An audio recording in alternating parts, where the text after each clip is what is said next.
insights, picks, results. This is Wizard Sports Picks. Beyond the lines. Word to your mother, boys and girls. It is your boy Sniper West coming at you here from WizardSportsPicks.com. And my name is Sniper West. I have 4 free selections for you here on this video today. 2 of them are going to be Saturday college basketball. 2 of them are going to be in the NFL on Sunday. Once again, my name is Sniper West. You can find me over on Twitter at @TheSniperPicks. And you can go to WizardSportsPicks.com and you can get all my selections over there, my premium selections. We have a ton of handicappers over there, really good handicappers, might I add. And, a lot of action this weekend. We have UFC starting back up, which I'm very excited about. We have college basketball. We have NBA. We have hockey. And we have NFL. So don't forget to go over to WizardSportsPicks.com, the #1 sports consultant in the industry. And this is an episode of Beyond the Lines. We do this. This is a daily show, Beyond the Lines. Myself, I know Ian Cameron does 1 or 2 days out of the week.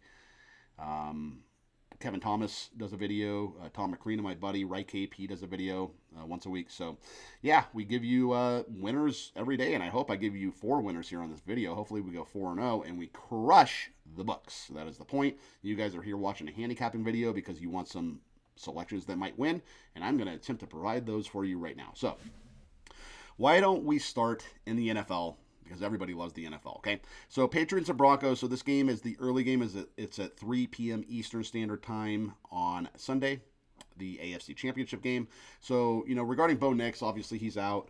A lot of odds makers actually think he's 4 points better than Jarrett Stidham, who will be starting here for the Broncos. So basically this 4.5 line, it's Patriots minus 4.5. It would probably be a pick'em if Bo Nix were playing, but he's not. Jarrett Stidham's playing, so it's 4.5.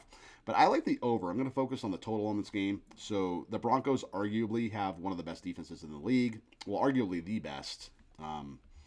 But they gave up a lot of points to Buffalo last week. The Bills, obviously the Bills turned the ball over 5 times, but they still scored a ton of points, right? But Sean Payton, he's not going to change the game plan here much. He's still going to run and gun. Jarrett Stidham, I know he hasn't started in maybe 2 years, maybe even 3 years. He hasn't started an NFL game, but they're still going to throw the ball down the field. He's been taking reps with the first team all week, and the players all love him in the locker room. The players believe in him. They have faith in him, and I think Stidham can move the ball with his Broncos offense. I think he will move the ball. The Patriots, they're scoring machines this year, 28 points per game, 372 yards per game, 6.4 yards per play.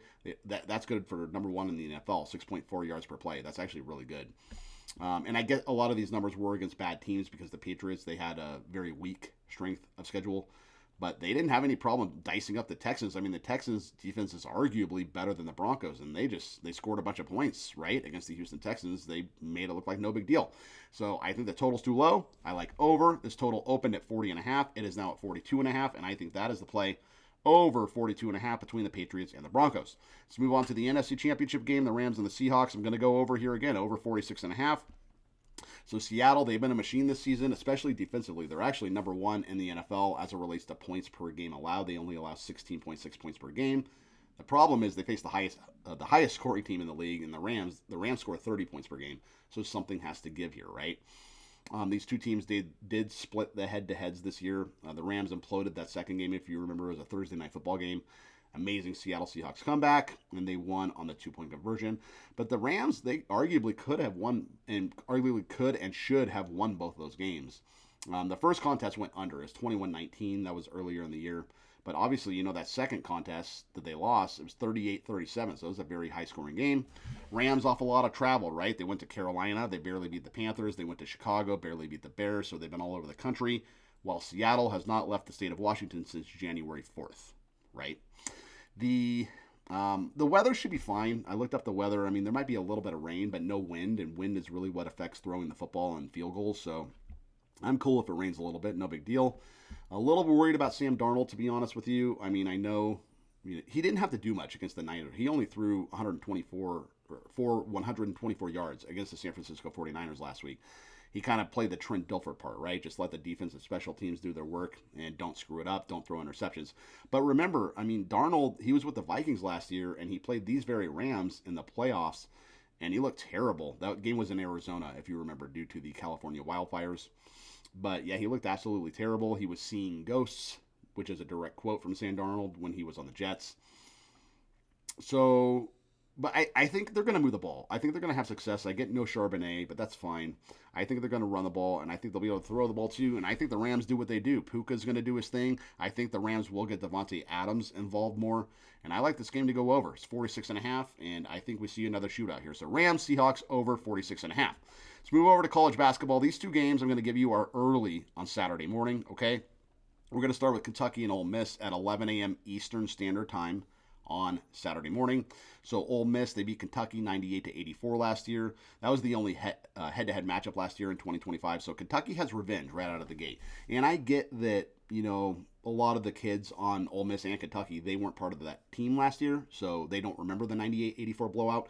But the fans remember, the boosters remember, the coaching staff remembers. So they're going to let these kids know, the Kentucky kids, that Ole Miss blew them out last year. So they're going to have a lot of motivation. It's at Rupp Arena, too, in Kentucky, so they're going to be raucous.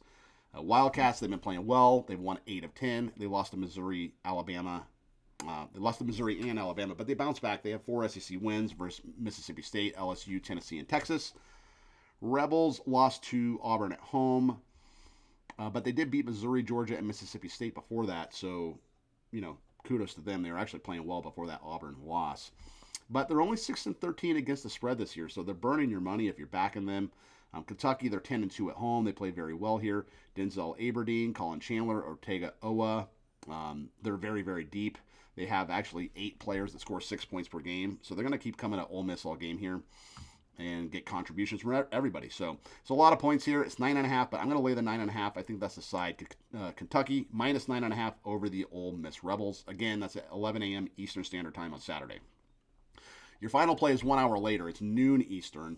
It's Vanderbilt and Mississippi State. So obviously both these teams are not playing all that great right now. Vanderbilt, they were undefeated. They were 16-0. They are now 16-3. They lost to, those 3 games. They lost to Texas, Florida, and Arkansas. The Arkansas game was very embarrassing. They lost 93-68. They could not stop the Razorbacks at all. Commodores head coach Mike Byington, he said he tried a bunch of different types of man-to-man. He tried zone. Didn't matter. They couldn't stop the Arkansas Razorbacks. The Razorbacks, they shot 57.8% from the floor, 41% from 3, a scoring advantage of 50-22 in the paint. In the paint. So it's pretty embarrassing for Vandy. And their head coach, Byington, he called them out in the media. He said that was absolutely embarrassing. We have to be better. We have to coach better. We have to play better. And typically when you call your team out in the media, they show up and they play better. And I think that's what's going to happen here. We're laying some points. We're laying 7.5, but I think that's the right side. Mississippi State, they're only 6-13 against the spread this year. And I think Vanderbilt comes in and they pull away late. So let's roll Vanderbilt minus 7.5 over Mississippi State. Let's go ahead and recap. I like the over in both football games. I like the over 42.5 between the Patriots and Broncos. Over 46 between the Rams and Seahawks. Kentucky minus 9.5 and Vanderbilt minus 7.5. I am Sniper West. That is Beyond the Lines for Friday. We're going to release this on Friday, but it's obviously for Saturday and Sunday games. And don't forget to go over to wizardsportspicks.com and you can go ahead and get yourself a package over there. Don't forget to like and subscribe to this video as well. It does help our analytics. And I will see you guys next time. We're going to shoot another episode of the Wizard Sports Lair on Wednesday too, so make sure you check that out. A lot of fun doing the show with the guys over there. We had the Wiz on last week, the Wizard himself. We talked about the Pegasus. By the way, the Pegasus is on Saturday as well. And the Wizard has some tips on the Pegasus, the horse race that happens at Gulfstream. So if you want some horse winners, be sure to go check out the Wizard Sports Lair that we shot on Wednesday, okay? I'm Sniper West. I will see you guys next time. Peace out and keep firing.